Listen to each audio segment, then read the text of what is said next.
make an opening statement on tomorrow's football game, as if you haven't talked about it enough yet. I know, I'm probably just going to be repeating myself here, but I think this is a big game for a lot of reasons, and it's interesting where we're at in the development of Purdue's program right now, where a middle-of-the-road Mid-American Conference team is a test, but that's exactly what it is, and I think it's one that Purdue needs to win. Yeah, it's a big game, I think. I mean, it changes the whole outlook, I think, of the season if you win this one compared to if you lose it. If you lose it, you're going to Notre Dame with a really difficult opportunity, if you want to put it that way, to win that game. And suddenly the best you can do in the non-conference is 2-2. And I think with where Purdue is at right now, you want to be better than that. All right, practice this week, because we're going to talk about it because the graphics up. But this week, anything new and different? Obviously, in practice Tuesday and Wednesday, and having a chance to watch the Boilermakers run around. Anything exciting that you ran into that was different than what you've seen? From a personnel standpoint, obviously, when you have, Juwan Bentley wasn't there on Tuesday, that changes things. Sean Robinson didn't practice very much on Tuesday. So, just kind of from a shuffling standpoint, I think we saw some different things. I don't know, other than Gilliam being strong side linebacker, I keep forgetting how often we're talking about, or, how often do we need to repeat this stuff? Does everybody know? Joe Gilliam is going to be the strong side linebacker because Jimmy Herman has a broken thumb. I think the thing that stood out to me, though, other than those kind of that movement, was on Wednesday, I didn't think the offense was particularly effective in very important situations.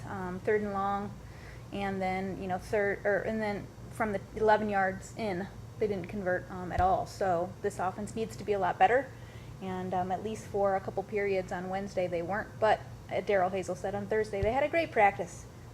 We don't get to watch Thursday practice. Anything different, though? I mean, palpable, coming off a win, which is not something that Purdue's under Daryl Hazel's had many opportunities to do. I didn't feel anything different. The one thing I noticed maybe that they were doing more of, and it's hard to tell whether it was more previous weeks or we just paid attention to it more, but I thought they worked on deep passes a little bit more maybe this week. They certainly were working on it some, and that is something I think that tomorrow they're really going to have to do a better job of than they did in week 1.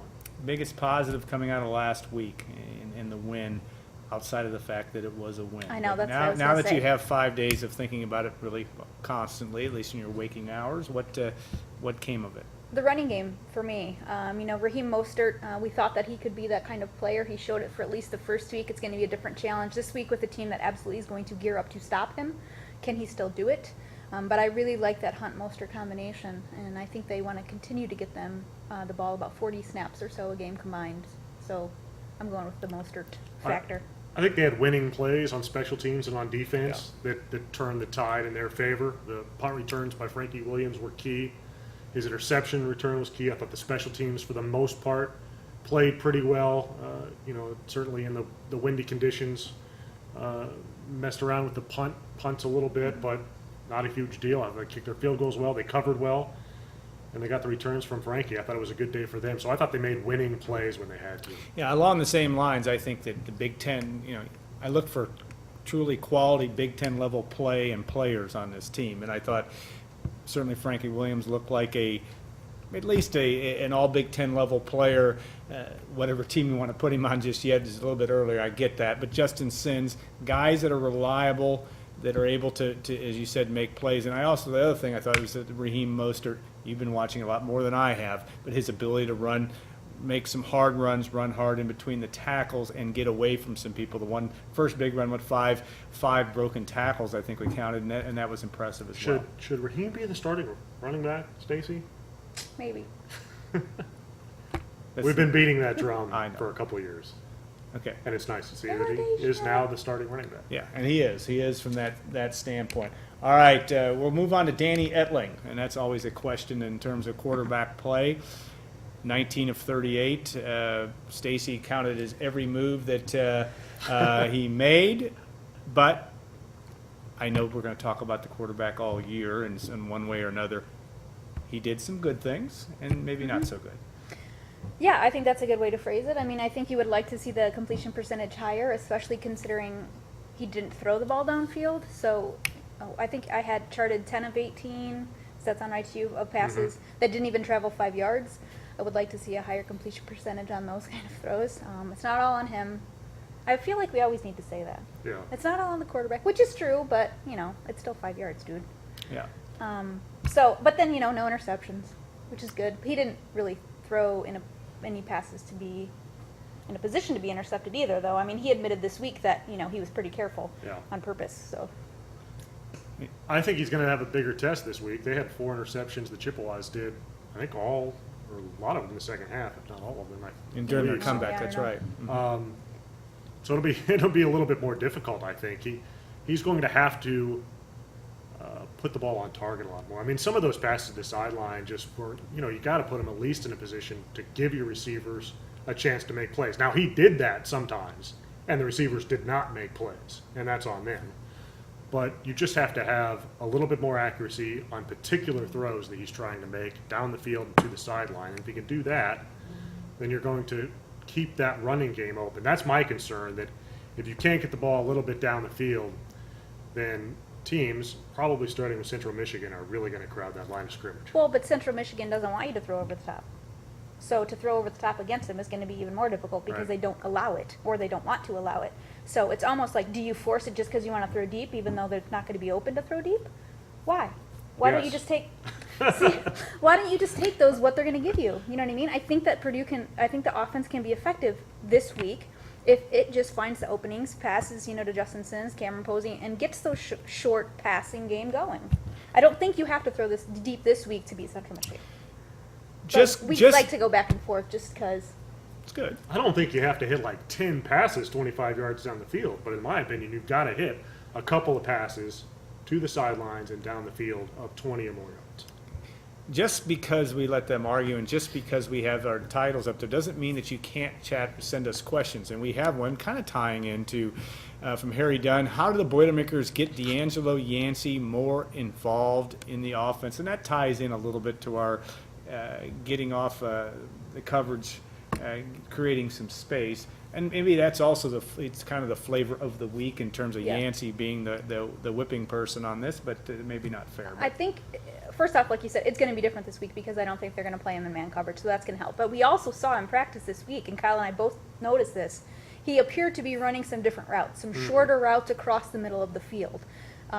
So typically he's kind of the guy that's the deep play, big play receiver kind of guy. So if they just want to get him involved in the offense, maybe get him confident, maybe they're going to try to throw some different have him go different routes Yeah. and just get the ball in his hands from a shorter distance, and that could help. When I tracked that last week, he had 6 targets and no catches. I think they'll get him the ball early somehow, maybe on one of those, alternate routes, or they'll do something to try to get the ball in his hands, I think, just to maybe get that monkey off his back a little bit so that there's not the pressure going on through the rest of the game. They need to get him involved, no doubt. Yeah, they need to get involved on the edge, certainly. Personnel moves, you talked about Cameron Posey. Yep. But at least, and again, we're going to bring up an old subject, and this is just my own personal issue, not necessarily negative, but Dolapo. Your personal issue, I like that. Well, it's just because it always gets asked, and I always get Yeah. asked that literally walking down the street, why does Dolapo not play? He played on special teams Correct? and did not play in He the did not play on offensive offense. flow. I guess I keep going first, but And we had a good explanation for it. yeah, earlier on Monday this I week, talked it so. on the radio show a little bit. To me, I really liked Dolapo, but Justin Sims and Gabe Holmes are better. And so I don't know why you would play him ahead of those two guys. Now, maybe if you're playing, and they do play quite a few double tight end sets, so possibly, you put him in instead of one of those two guys. But in those double tight end sets, it appears most of the time Sims is the H-back. I wouldn't play Dolapo over Justin Sims. Yeah, he's just stuck in a numbers crunch. Yeah. I mean, the other two guys are better suited, certainly, for that position. It's hard to play three. And when they try and put him outside, you're taking somebody else off the field. Maybe you're taking Akeem Hunt off the field as a slot guy, when you move Dolapo. We saw in practice, we've seen Dolapo line up in various different places, whether it be sort of that H-back role or split wide, which would be sort of a role that Akeem Hunt would be in if you're lining him up wide. So who do you Or take Gabe off the Holmes. field? Or Gabe Holmes. So I don't know. I mean, you could probably get him a package out there, and maybe they will when they feel like there's a correct matchup at some point this year that gets him some snaps. But I just don't know. And we talked about it. I don't know if we talked about it publicly, but between us, just watching practice, we're like, how much is he going to play? Because you just don't. I mean, how many times do you use a third tight end, especially one who's not a blocking tight Right. end. It's his skill set. Like Jordan Jurasovich. I'll get that name right by the time he graduates, but yeah. Delapo catches everything. I mean, I don't think we would dispute the fact that he's talented. He's just, in my opinion, not a complete tight end. And why would he be? He's been a tight end for Yeah. 6 months or Most whatever unfortunate it's news been, for so- him was of the year, Yeah. obviously, was Not kidding. when he learned that he was a senior and not a junior headed Yeah. into this year. I mean, that stinks for him. It stinks for Purdue because he certainly would have played next year as a tight end. Yep. Yeah, no question on that front. Jalen Robinson also played on special teams 1 snap. At least one. I We don't don't- chart special teams. So. And that was at least in the post-game radio show, certainly, if we got any questions, which we didn't get a lot, but we did get a fair number of tweets on that question. And for people that don't watch, aren't reading our practice reports, if they've read them since the start, they would know where Jalen stood and where things were. And I know that he's moved between rush end and linebacker. But will we see him more this week, Kyle? I think we will see him more. The thing that I always chuckle at a little bit is when people say, well, just put him out there and turn him loose. Yeah. Well, putting him out there and turning him loose results at times in 60-yard touchdowns because you can't just go out there and rush the quarterback if the quarterback hands the ball off to someone and the guy runs right by you. But I do think he probably needs to be on the field more because he does have good instincts for making plays. When he's near the ball, he's very physical.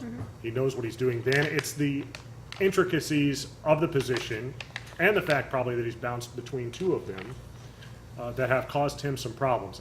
I think he's getting better, and they put him in a position at the rush end now where I think he'll stay and where I do think he'll get at least a little bit of an opportunity on Saturday. He will play this week. He's the backup rush end, and Jelani Phillips will not play every snap. So he's absolutely going to play some. Kyle and I have a side bet on how much. But you And- have to listen to our pregame radio show to hear that. Okay. Can we do that? Yeah, Sure. that's right. That's We're fine. teasing the show. That's good. Jarvie and Franklin ran by some linebackers on a 61-yard run. Watching the replay of that, I'm not sure who to pin that on per se, Bentley. but it probably was number 35. See, there Sorry. you go. I was Call going him to right let out. that go, and then you, I thought you were not going to call him out. well, you just did. Well, yeah. Anyway, my point is to your point, and that is that Jalen Robinson, you can't just Juwan Bentley's been terrific, but he's going to make mistakes, and they've had enough mistakes at that position. And when you make mistakes, they show up. They've had mistakes with upperclassmen too. Absolutely. I think that's They the part that they need to cut down on a little Yeah. bit. Those linebackers are supposed to be better, and they've had to shuffle them around a little bit in game 1. Joe Gilliam played all 3 of the positions. Sean Robinson was probably 70% maybe healthy. Well, considering the fact that he hardly played in the second half, I think Yeah. that it was an indication he wasn't particularly healthy. Jimmy Herman, who I thought it was ineffective early, broke his thumb, had to come out, had to play Andy Garcia a little bit. He hadn't been in a whole lot of reps out there probably for the last week, at least number 1 reps, certainly.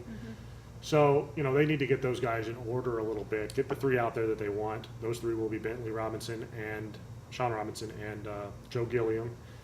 Get them in the positions and have them play a little bit better because I think that'll be a key this weekend and beyond. There's a key to that whole thing about lining up right. Well, we hear that Yes. a lot, and that is, I think, an important thing. We've had a couple other questions. One we've already answered on the quarterbacks. We've talked about that. Harry Dunn comes back with another one about the productivity of the front 7, and that certainly was maybe the front 4, 3, 4, whatever number you want to use. Western Michigan ran the football too much. 1 tackle for loss. I thought that was way fewer than what I would have Yeah. expected. I thought that Rajon Howard would be more effective on the inside, and perhaps the fact that he was out a couple of weeks in training camp caught up with him a little bit there. Ryan Watson played a pretty good game, I thought. But those 2 ends, rush end, Jelani Phillips and Ryan Russell, need to be better. And Greg Hudson said the same when I talked to him on Wednesday. He said, we turn those guys loose. They just need to produce. And Purdue wants those 2 guys to get the quarterback. Not necessarily sack him every time out there, but Right.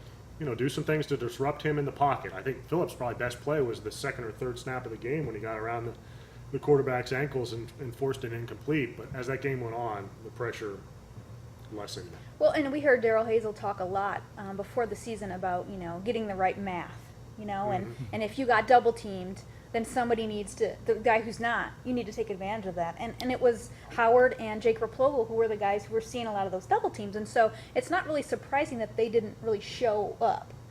But then who should show up? Yeah. The guys who aren't getting double teams and the guys who are rushing the passer. And they, like you mentioned, you know, Phillips and Russell need to do a lot more. And again, it's on the linebackers too, like we talked a little bit about. It is the whole front seven. I mean, yes, that front needs to do things, but then the linebackers need to fill the gaps they're supposed to fill, and they didn't do it often enough, but still got to win. One last topic, kind of a curveball topic, Hazel versus the MAC, and the fact that he comes from a MAC, obviously came to Purdue from a MAC. He did coach at Western Michigan. He's an Ohio guy, though I know Central Michigan's not in Ohio. You probably are wondering, but it's still in that whole thing of understanding the psyche of the MAC player and knowing what Purdue is up against. Advantage, disadvantage, that's just a silly topic. I just want to say that it didn't help them last year against Northern Illinois. Well, that's because it was Northern Illinois and they were really good. So it helps them more because they're playing a not good team? Yeah, I think there's a direct correlation between good and not good and winning. But okay, bad question. Go ahead. Maybe he knows the personality of the player. I mean, Yeah.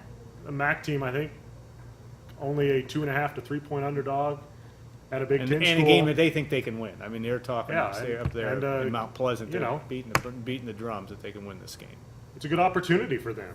And, you know, those guys are often guys who were overlooked by Big Ten schools from the Midwest. I think they'll be charged up and ready to go. They also have a couple Big Ten transfers Yeah. that will play key roles too. So. Yeah, certainly. Thomas Rawls had the big Mm-hmm. day. And I think they have a defensive lineman too, don't they? Am I making that up? I We'll might ask be making Brian that that up. next segment because he's the Central Michigan He's not expert. even He's shaking listening. his head over there. He's coming on here in a couple minutes from that. All right, and I'll let Kyle, since this is your last bit in the show, your prediction. It's going to be on the site here shortly. I got Purdue 28-24. I think it comes down to whether. Why are you looking at me like that? Because I wasn't. You were Yeah. talking, so I was like, fine, I'll just look at the camera. Just look and smile. It comes down to whether they can stop the run, doesn't it? I mean, that seems pretty obvious. I think they got to stop the run, at least a little bit, more than they did last week. Not give up the big plays, stop the run, score more points than the other team. Be ready to play because I do think Central is going to show up and be ready to go. in Wait, the game. what And does you can't stop do the your run prediction mean? yet.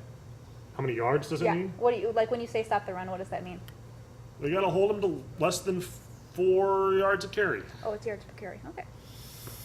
Yeah, I'd say anything under What was it last 150 week? yards. It was 6 something, wasn't it? Was it? Last week?